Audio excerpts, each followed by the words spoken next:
I didn't realize I had started editing myself until I caught the mistake before anyone else did.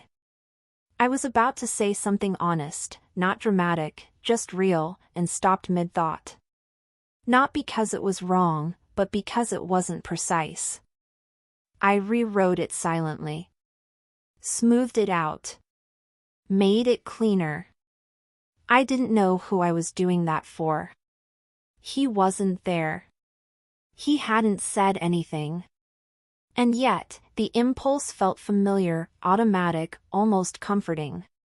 Later, I wondered when my first reaction stopped being enough. When I decided that thoughts needed refinement before they were allowed to exist. That was the moment I understood something unsettling. I wasn't suppressing myself. I was optimizing. He never corrected me directly. Instead, he would listen until I finished, then wait, just long enough for me to notice what I'd missed. Sometimes he said nothing at all. And somehow, that absence felt instructional. Once, after I explained a decision, he asked, "Is that the version you're comfortable defending?" I said yes.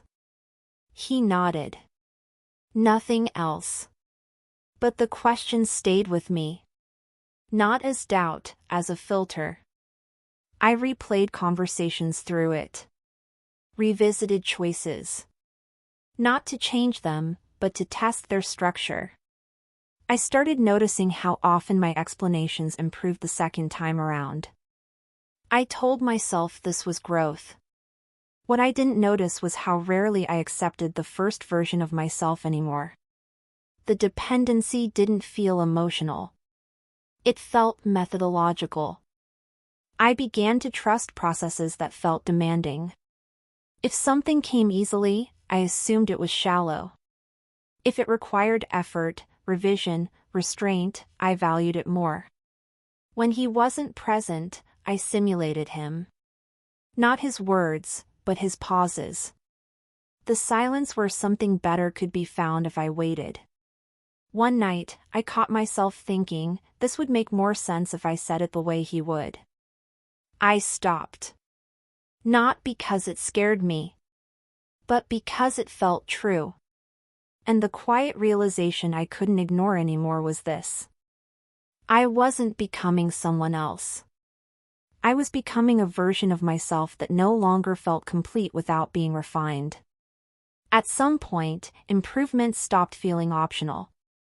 I noticed how uneasy I became when I couldn't revise something. A conversation cut short. A decision made too quickly. A reaction that didn't leave room for adjustment. Those moments stayed with me longer than they should have, like unfinished work. I started revisiting them in my head, not emotionally, analytically. What could have been clearer? More controlled. Less exposed.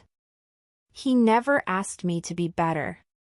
He never defined what better meant. That was the problem. Without a standard, I created one. And without realizing it, I aligned it with the way he moved through the world, restrained, deliberate, untouched by urgency. I told myself I admired that.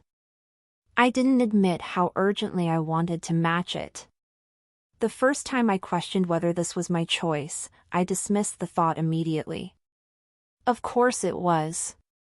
No one forced me to think this way. No one demanded restraint. No one punished mistakes. Everything I did, I chose. But the question returned, quieter each time, harder to argue with. Why did ease feel irresponsible now? Why did silence feel corrective? Why did I trust a version of myself only after it had been filtered? I noticed how often I paused before speaking, not to listen, but to recalibrate. To remove anything that felt raw or imprecise. One evening, I caught myself thinking, this version would satisfy him more. And that was when I stopped. Because I hadn't asked whether I was satisfied. The most unsettling shift was how natural it all felt. There was no resistance to push against. No inner conflict. Just a gradual tightening, not of control, but of standards. I still recognized myself. I still felt autonomous. But the margin for imperfection had narrowed. I realized then that refinement can be seductive. It promises clarity, confidence, superiority over earlier versions of yourself. And once you start believing that the unrefined version isn't enough, you don't need anyone to enforce the change. You do it willingly. You do it thoroughly. You do it in silence. And the thought I couldn't shake anymore was this. If improvement feels this compelling, how do you know when it stops being growth and starts being obedience? The experiment was small. I didn't make a scene. I didn't rebel. I simply let something remain unfinished. A thought left rough. A sentence delivered without polish.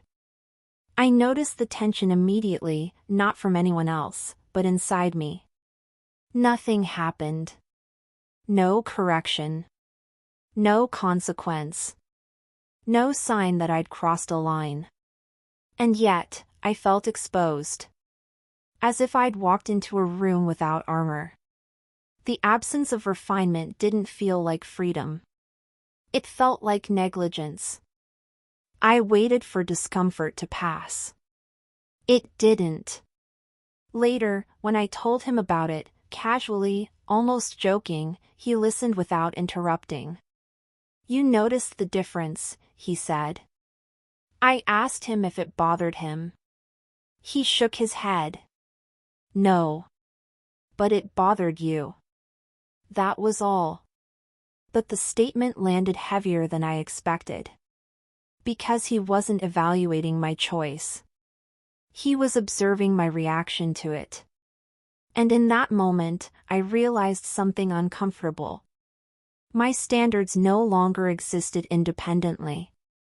They were relational. I tried again the next day. I spoke without revising. I let myself be vague. I resisted the urge to clarify what didn't need defending. The result wasn't chaos, it was silence. People accepted it. I didn't. The discomfort sharpened, focused inward. I felt unfinished, inaccurate, misaligned. Not wrong, incomplete. That was when it clicked. Refinement had become my sense of safety. Precision had become proof of worth. And once something feels like safety, you don't need to be told to protect it. You protect it instinctively. Even from yourself. The realization didn't come with panic. It came with clarity. I stopped trying to separate discipline from desire. I looked honestly at what I'd been calling self-control and asked a question I'd avoided until then: who taught me that this was necessary? The answer wasn't simple. It wasn't just him. It was the space he created, the silence where my own expectations grew sharper than any rule could have been. He never told me to refine myself. He never asked me to improve. He simply stayed consistent enough for me to decide that anything less than precision wasn't acceptable anymore. And once that decision is internal, it doesn't feel imposed. It feels earned.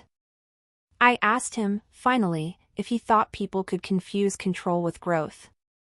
He considered that carefully. They confuse them when growth feels validating, he said. Control only becomes visible when it starts to feel necessary. I asked him if he thought that had happened to me. He didn't answer right away. You already know, he said. That's why you're asking. And he was right. Because the truth wasn't that I'd lost freedom. It was that I'd redefined it. Freedom no longer meant ease. It meant correctness. I don't tell this story as regret. Nothing was taken from me.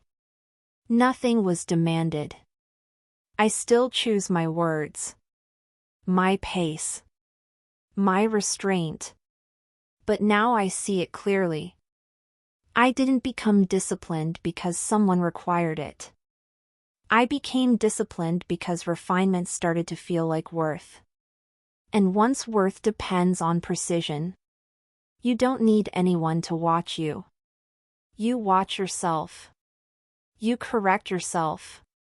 You refine yourself. And the quiet truth I live with now is this: the strongest form of control is the one that convinces you it was always your idea.